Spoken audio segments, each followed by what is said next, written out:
बिस्मिल्लाहिर्रहमानिर्रहीम। अस्सलाम वालेकुम नाज़रीन, आप यूट्यूब चैनल देख रहे हैं। मैं इमरान खान हूँ। अभी जो लेटेस्ट खबर आई है, जब मैं ये वीडियो रिकॉर्ड कर रहा हूँ, तो सऊदी अरब में जो दारुल हुकूमत रियाद है, वहाँ अमरीकी एम्बेसी के ऊपर धमाका हुआ है बड़ा खौफनाक, और उसके मनाज़िर जो है वो रिपोर्ट किए जा रहे हैं। अभी ये सोशल मीडिया पे आई है खबर, कुछ इसराइली मीडिया इसको रिपोर्ट कर रहा है। इसकी तस्दीक अभी नहीं हो सकी, लेकिन ये धमाका रिपोर्ट हुआ है। एक जो सबसे इंपॉर्टेंट चीज़ मैंने देखी वो ये कि अमरीकी वज़ीर जंग, इसका नाम पहले वज़ीर दिफा होता था, वज़ारत दिफा थी, वज़ारत जंग उसको कर दिया डोनाल्ड ट्रंप आने के बाद। डोनाल्ड ट्रंप के अज़ाइम कुछ शायद अलग थे। तो ये जो वज़ारत जंग है, इसके वज़ीर पीट हेगसेथ, इन्होंने एक प्रेस कॉन्फ्रेंस की है।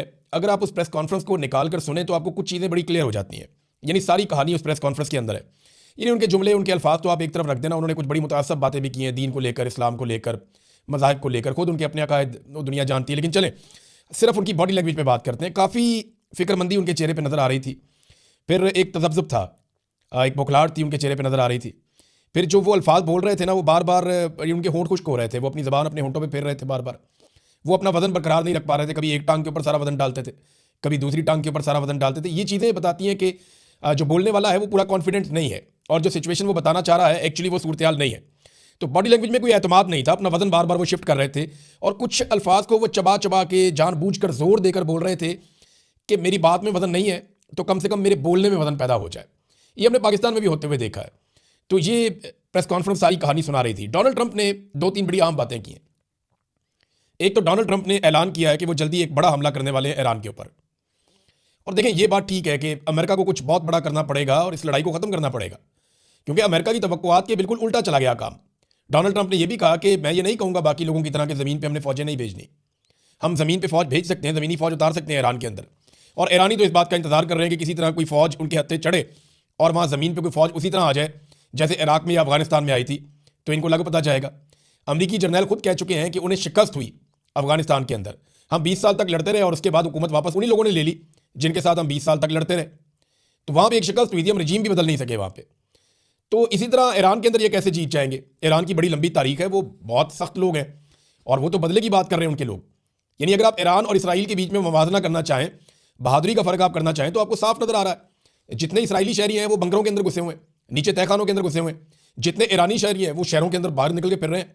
बड़े बड़े शहरों में रात के अंधेरे में, दिन की रोशनी में वो सड़कों के ऊपर इज्तिमा कर रहे हैं, बड़ी बड़ी तादाद में निकल रहे हैं लोग। वो क्यों निकल रहे हैं? वो खमनाई के शहादत के बाद लोग बहुत बड़ी तादाद में बाहर आ रहे हैं। तो ईरानी दिलेर कौम है, उनकी एक बहुत बड़ी तारीख है।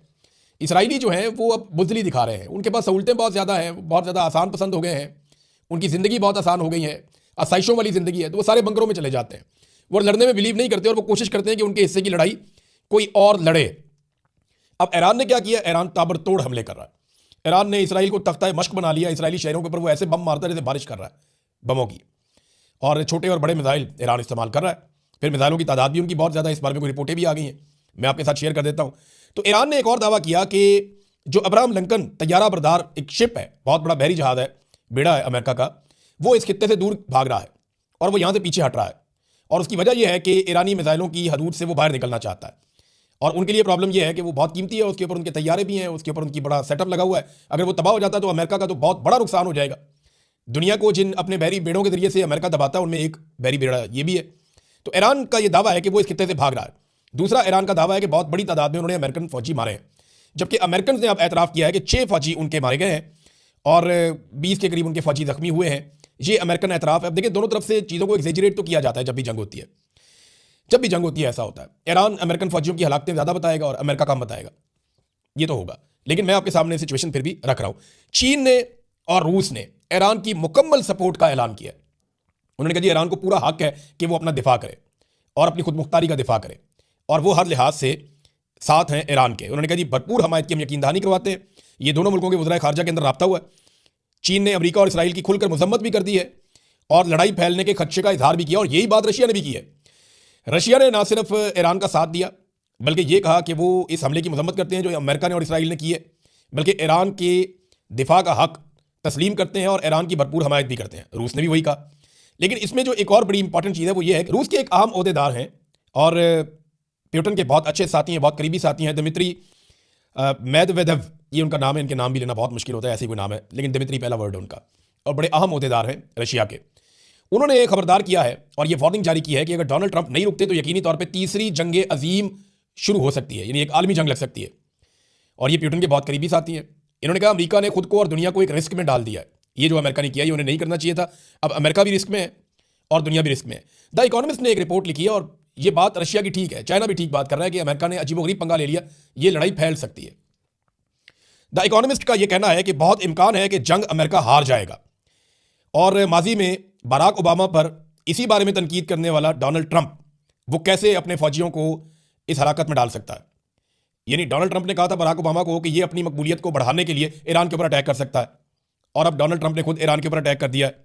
और प्रॉब्लम पीछे दो बताए जा रहे हैं। तो मिड टर्म इलेक्शन जो आ रहा है अमेरिका में, डोनाल्ड ट्रंप की कोई तैयारी नहीं है, वो इलेक्शन जीतने की पोजीशन में बिल्कुल नहीं है। तो डोनाल्ड ट्रंप का मुहासबा भी हो सकता है। डोनाल्ड ट्रंप को जो है वो इंपीचमेंट का सामना भी करना पड़ सकता है। और उन्होंने खुद कहा डोनाल्ड ट्रंप ने कि अगर मैं ये मिड टर्म हार गया तो मेरी इंपीचमेंट पक्की है। दूसरा जो एप्स्टीन फाइल है, जिसके बारे में हमें मौका नहीं मिला बात करने का, क्योंकि पाकिस्तान में इतने हालात खराब है, छोटे छोटे बच्चों के साथ जो ज्यादतियों के मामला हैं, उसमें डोनाल्ड ट्रंप का नाम आ रहा है और वो बहुत बुरी तरह फंस रहे हैं।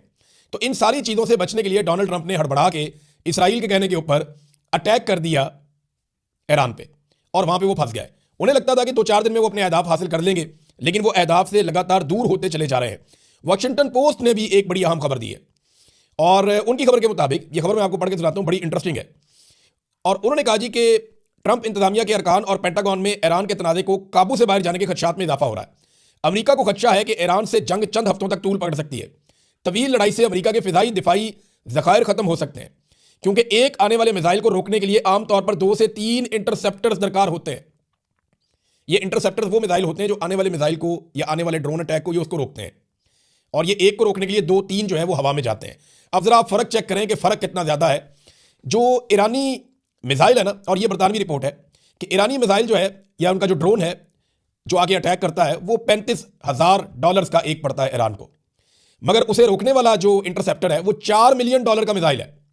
एक $4 मिलियन का है, तो 100 गुना से ज्यादा महंगा है। यानी दुगना हो तो बहुत ज्यादा होता है, 2 गुना, 3 गुना, 4 गुना, 5 गुना, 100 गुना, ये इतना ज्यादा महंगा है उसको रोकना। तो उसकी कॉस्ट का बहुत ज्यादा फर्क है, और फिर बाद वो एक नहीं 2-2, 3-3 इस्तेमाल करने पड़ते हैं। तो ये बहुत कम खर्च में ईरान इस लड़ाई को बहुत लंबा ले जा सकता है। मार्को रूबियो की भी एक वीडियो इसी बारे में वायरल हुई है। मार्को रूबियो जो वज़ीर ख़ारिजा है अमेरिका के, उन्होंने कहा कि ईरान एक अंदाजे के मुताबिक हर महीने 100 से ज़्यादा मिसाइल तैयार करता है, जबकि इतने ही अरसे में 6 से 7 इंटरसेप्टर तैयार हो सकते हैं। तो ये तो मुवाज़ना ही कोई नहीं है। यानी इंटरसेप्टर जो है उसकी टेक्नोलॉजी बड़ी उसकी पेचीदा है। वो 6 से 7 तैयार होते हैं, वो उधर 100 के करीब जो है वो हमला करने वाले मिसाइल या उससे ज़्यादा तैयार कर देता है। तो यहाँ पे मुकाबला नहीं है। और अमेरिका देखें कितने इंटरसेप्टर इस्तेमाल कर सकता है। अगर उनके पास ये लामहदूद होते या बहुत बड़ी मिकदार में या तादाद में अमेरिका के पास होते, तो अमेरिका खलीजी ममालिक को ज़रूर बचाता। यानी सऊदी अरब को ये शिकवा ना करना पड़ता, कतर को ये शिकवा ना करना पड़ता, कुवैत को ये शिकवा ना करना पड़ता कि अमेरिका उठा के इंटरसेप्टर्स ले गया है इसराइल में और वो इसराइल को बचाने की कोशिश कर रहा है। देखिए लामहदूद तो नहीं है ना, महदूद है, इसीलिए अमेरिका ने उनको मूव किया और जाके इसराइल को बचाना शुरू कर दिया और खलीजी ममालिक को अकेला छोड़ दिया। इस बात का शिकवा खलीजी ममालिक ने किया, खासतौर पर सऊदी अरब ने। और अमेरिका का जो अपना ज़खीरा है जो उन्होंने अपने दिफा के लिए रखा हुआ, उसको वो किसी लड़ाई में बाहर जाके नहीं झोंक सकते। लिहाजा उन्हें बहुत बड़ी मिकदार में इंटरसेप्टर चाहिए होंगे। अगर उनके पास नहीं है चंद हफ्तों के बाद, तो फिर बहुत वुल्नरेबल हो जाएगा इसराइल, क्योंकि इसराइल खुद ये नहीं बनाता। इसराइल खुद जितने हथियार बनाता है वो इस काबिल नहीं है कि वो ईरान का मुकाबला करें। और ईरान अगर लगातार हथियार बनाता जाता है और रशिया और चाइना की सपोर्ट उनके साथ रहती है, फिर बड़ी मुसीबत बन जाएगी, बहुत बड़ी मुसीबत बन जाएगी। और जंग फैलने का खदशा ये चाइना कह रहा है, और तीसरी आलमी जंग का खतरा है ये रशिया कह रहा है, और ये बात फेंकी नहीं जा सकती। अब आलमी सतह पर देखें इसके असरात तो आ रहे हैं। अब नए हरमज जो है वो बंद होने की वजह से हज़ारों तेल बरदार जो टैंकर्स हैं उन्हें अब समझ नहीं आ रही जाना किधर है। उनका सफ़र रुक गया है, वो जैम हो गए हैं और सारे के सारे खड़े हैं और वो तलाश कर रहे हैं रास्ता कि हम जाएं कहाँ पे। और कई जो है वो लंगरअंदाज हो गए हैं। तो ईरान ने ऑफिशियली अब नए हरमज को बंद कर दिया है, और ये उसको लंबे अरसे तक बंद रख सकता है, और कुछ ना करे तो इसको बंद रख सकता है। इससे पूरी दुनिया के अंदर तेल की कीमतें ऊपर जाएंगी और एक बहुत बड़ा माशी बहरान पैदा हो जाएगा। कतर ने गैस की प्रोडक्शन बंद कर दी है, और उसके बाद जो यूरोपियन गैस है उसकी प्राइस 45% तक बढ़ गई है।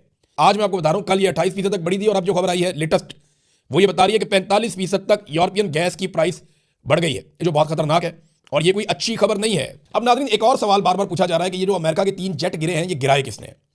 देखिए ईरान ने गुज़िश्ता चंद महीनों में सरफेस से फ़ज़ा में, यानी ज़मीन से फ़ज़ा में मार करने वाले कुछ हथियारों का मुआहिदा किया था, चाइना के साथ भी और रशिया के साथ भी। इन दोनों के पास ये हथियार बहुत अच्छी कैपेसिटी वाले मौजूद हैं। अब क्या ये हथियार इस्तेमाल हो रहे हैं, इसके बारे में आप अभी कुछ नहीं कह सकते, क्योंकि जंग चल रही है, जंग के बाद इसका तखमीना लगाया जाएगा। लेकिन ईरान ये कहता है कि उन्होंने अमेरिकन तैयारे गिराए, लेकिन अगर कुवैत ने गलती से गिराए हैं तो गलती से एक आधा गिरता है ना, 3 तो नहीं गिर जाते। और ये जो तैयारे होते हैं या जो सिस्टम जिस मुल्क के अंदर ये चल रहा होता है वो आपस में इंटीग्रेट करते हैं कि गलती से वो गिरने भी लगता है तो फौरन उनको सिस्टम बताता है कि ये इसको नहीं छेड़ना आपने, ये हमारा है। तो अगर गलती से गिर जाता तो एक गिर जाता, 3 तो उन्होंने अनाउंस कर दिया, पता नहीं कितने गिरे। तो ये जो गिरे हैं, अगर ये गलती से गिरे हैं तो ये 3 नहीं गिर सकते थे।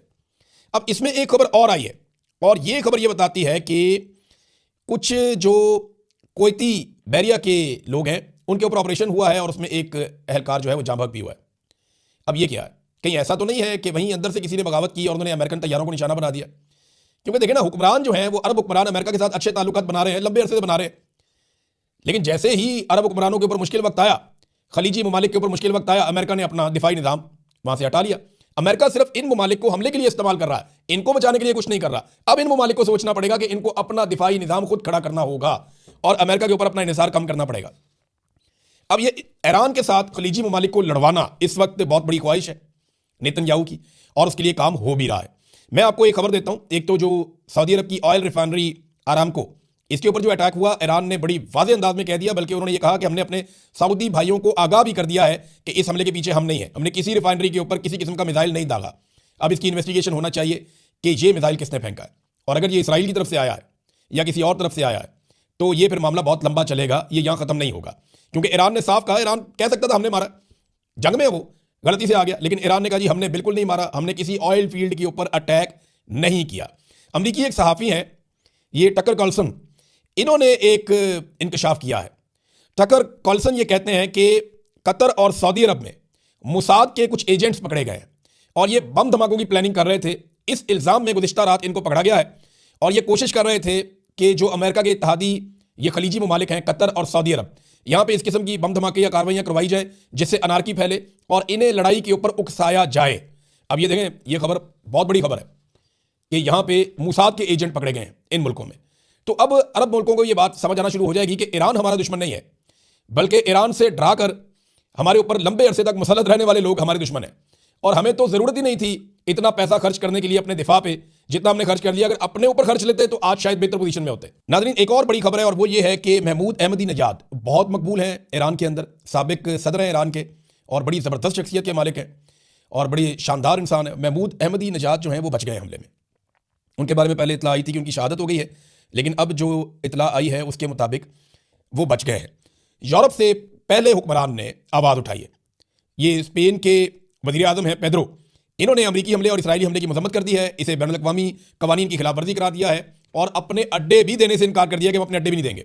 जबकि बरतानिया ने अड्डे तो दे दिया अमेरिका को, लेकिन लड़ाई में उतरने से इनकार कर दिया। उन्होंने कहा हम इस लड़ाई का हिस्सा नहीं बनेंगे। हमने माजी से सबक सीखा है, जो इराक जंग में हमारे साथ हुआ उससे हमने ये सबक सीखा है कि अब हम दोबारा इस तरह की लड़ाई का हिस्सा नहीं बनेंगे और ना हम इस लड़ाई में आना चाहते हैं। नाज़रीन, खलीजी ममालिक में सूरत बहुत अजीब है इस वक्त। वहाँ से जो अरबपति लोग हैं, खरबपति लोग हैं, जो पूरी दुनिया से आकर वहाँ पर रहते थे और वहाँ का शानदार अमन अमान इंजॉय कर रहे थे, अब सर्दियों में पूरी दुनिया वहाँ आ जाती थी। आजकल सर्दियों का सीज़न है, तो जैसे ही गर्मियाँ होती थी तो दुनिया के अमीर तीन लोग यूरोप में चले जाते थे, सर्दियाँ आती थी तो मिडिल ईस्ट में आ जाते थे। अब वो सारे लोग ये खित्ता छोड़कर भाग रहे हैं। इसके लिए Khalid international airport, king Khalid international airport है रियाद में, उसको इस्तेमाल कर रहे हैं और गाड़ियों की कतारें लगी हुई हैं। बहुत बड़े बड़े अरबपति अपनी फैमिलियों को लेकर गाड़ियों समेत वहाँ पे पहुँचे हुए हैं और प्राइवेट जेट्स के अंदर बैठ बैठ के निकल रहे हैं कि हमें यूरोप पहुँचा दो किसी तरह। और रास्ता भी बहुत लंबा लेना पड़ रहा है क्योंकि डायरेक्ट वहाँ से इसराइल वाली साइड से तो जा नहीं सकते, तो एक लंबा रास्ता लेकर ये लोग यूरोप जाने की कोशिश कर रहे हैं। और उसका रीज़न क्या है? उसका रीज़न ये है कि इन्हें खतरा है कि जंग फैलेगी और ये कहीं ना मारे जाए, कोई मिसाइल भूल भाल के इधर ना आ जाए। और यहाँ से निकलने के लिए जो पैसा ये खर्च कर रहे हैं, अब एक एक प्राइवेट जेट की जो परवाज़ है उसके लिए 2,60,000 पाउंड तक, यानी पाकिस्तानी ये कोई 10 करोड़ रुपया बनता है, 10-10 करोड़ रुपया दे के एक एक जेट को ले जाया जा रहा है कि जनाब हमारी फैमिली को यहाँ से यूरोप पहुँचा दें और हमें यहाँ से निकाल दें किसी तरह से। अब आ जाए नाज़रीन थोड़ा सा पाकिस्तान में। पाकिस्तान के अंदर जो है ना ये दबाव बहुत बढ़ रहा है कि डोनाल्ड ट्रंप को जो अमन के नोबेल इनाम के लिए नामजद किया गया वो नामजदगी वापस ली जाए। नवाज शरीफ ने ट्वीट किया, शहबाज शरीफ ने किया, किसी ने डोनाल्ड ट्रंप या अमेरिका का नाम भी नहीं लिया। हालांकि 160 बच्चियों को एक साथ दफनाया गया है, उनकी कब्रें तैयार कर दी गई हैं, उनकी नमाज जनाजा अदा की जाएगी, उन बच्चियों को एक साथ दफनाया जाएगा। ये मासूम बच्चियां कत्ल हुई हैं। पूरी दुनिया में इस मंजर के बाद गमो गुस्सा है और करने वाले कौन है? Donald Trump, America, Israel, Netanyahu. तो ये नाम लेने के लिए तैयार नहीं है। नवाज शरीफ ने भी नाम नहीं लिया और कोई ऐसी बात नहीं की, बल्कि बिलावल तो चुप थे अमन के नोबेल इनाम के मामले पर। मरियम नवाज से जब यह सवाल किया गया कि आप क्या कहती हैं, शहबाज शरीफ ने डोनाल्ड ट्रंप को अमन के नोबेल इनाम के लिए नामजद किया हुआ है, तो मरियम नवाज ने हमायत कर दी, ठीक किया हुआ है, शहबाज शरीफ जो करते हैं ठीक करते हैं, यानी अच्छा किया है शहबाज शरीफ ने डोनाल्ड ट्रंप को, यानी हमायत कर दी डोनाल्ड ट्रंप के अमन के नोबेल इनाम के लिए। इस वक्त मरियम नवाज ने, जिस वक्त ईरान के अंदर जो शहादतें हैं उनकी तादाद 600-700 के करीब बढ़ गई है, पाकिस्तान के अंदर 30 के करीब 35 के करीब लोग जो हैं वो शहीद हो गए हैं और पूरे खित्ते को एक जंग की आग में लपेट दिया है। छोटे बच्चे तक जो हैं वो इसमें जंबक हो गए और ईरान के सुप्रीम लीडर आयतुल्लाह खामनाई वो भी शहीद हो गए हैं। और उसके बावजूद मरीम नवाज कह रही है नहीं, शहबाज शरीफ ने ठीक किया है डोनाल्ड ट्रंप को अमन का नोबेल इनाम देने के हवाले से। तो ये ख़ानदान ऐसा ही है, ये नहीं सीख सकते, ये हमेशा ऐसे ही रहेंगे। ये ना कभी पब्लिक के थे, ना पब्लिक के हैं, ना आम आदमी की तरह सोचते हैं, ना आम आदमी की तरह जीते हैं, ना आम आदमी की बात करते हैं और ना कभी आम आदमी की तर्जुमानी करते हैं। अब तक के लिए इतना ही। अपना ख्याल रखिएगा, अपने इस चैनल का भी। अल्लाह हाफ़िज़।